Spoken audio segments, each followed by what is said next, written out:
nothing else away from all of this, these three truths, I'll be happy. So the first one is, people physically solve problems. So while money is a very powerful resource, and you hear all the time with nonprofits, we need more money, we need to raise more money to do what we do. Yes, money is an extremely important resource.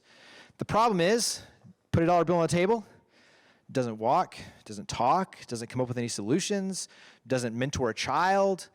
A dollar literally does nothing. People physically solve problems.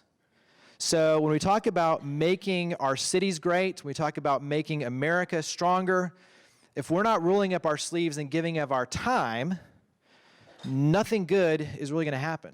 If we think that we can just pay someone and say, oh, that's their problem, that I don't have to do anything about it on my end, that's where we start having some issues.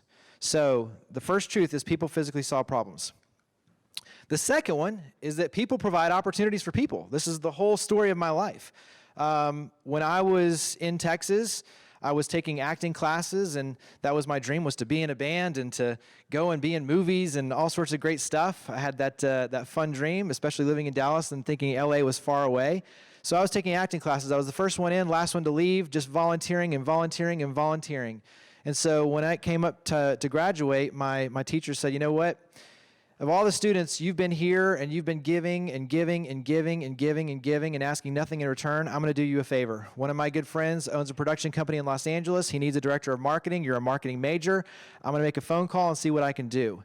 And that literally set the whole path for my career.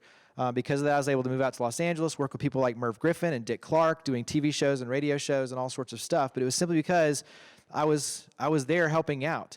And so when it comes down to it, everything in your life comes down to people helping people. You work for Pinnacle, yes, but somebody at Pinnacle gave you an opportunity to succeed. And so that's where, when you start looking at the intersection of those two, is that people physically solving problems. So the more you roll up your sleeves and start giving back and making a difference, the more you start volunteering, the more you start getting involved in your community, the more people you meet, the more you're able to showcase your skills and your expertise, the more you're able to help. That's where giving leads to growth, and that's the third truth, is that the more you give, the more you will receive. Yes, that's true. There's all these token phrases, but the truth is that the more you give and the more you're out there making a difference, the more you will grow. The more you'll grow professionally, personally, and also spiritually.